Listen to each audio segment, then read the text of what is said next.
Nah, kemudian apa rencana Bapak di penanganan bantuan-bantuan sosial di bidang keagamaan, hibah sosial di bidang keagamaan ini ke depan? Ya. Mulai perubahan ini, apa rencananya? Secara garis besar Pak, tentunya juga arahan dari Bapak adalah berbicara tentang bagaimana hibah diberikan itu berhubungan juga dengan feedback dari yang menerima itu kepada program di Jawa Barat untuk penyelesaian berbagai problem Pak. Mungkin salah satu yang paling konkret misal adalah pada saat satu yayasan menerima hibah dari Pemprov, mereka bisa memberikan apa kepada provinsi? Contoh mungkin izin Pak, seperti penanganan PDGJ atau anak telantar di yayasan tersebut, sehingga pada saat mereka mungkin seperti itu. Enggak gini Pak, maksud saya gini, kita bantu nih lembaga pendidikan ini kita dibantu dengan hibah, maka lembaga pendidikan itu mendapat bangunan yang baik, Betul.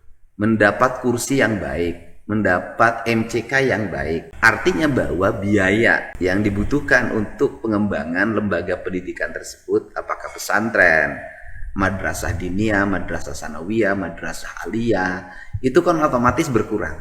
Betul. Apakah peran subsidi pemerintah dalam bentuk pembangunan dari mulai angka 100 juta sampai 45 miliar pada lembaga pendidikan itu memberikan impact gak pada siswa, pada mahasiswa, pada murid mereka untuk berkurang biaya pendidikannya karena negara mensubsidi dalam bentuk bangunan?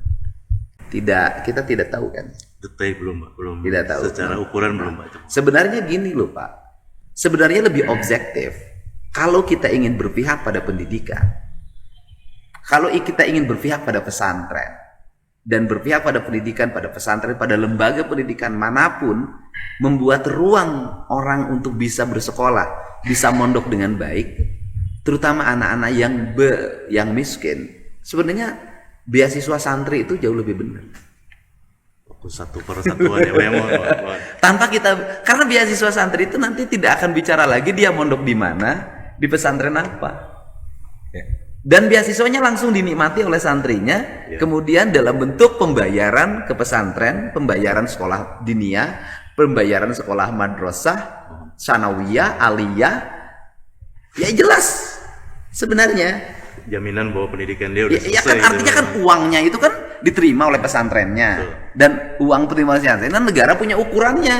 Iya. Punya ukurannya dan ada rasa adil sebenarnya. Ada ukurannya, gimana ukurannya loh?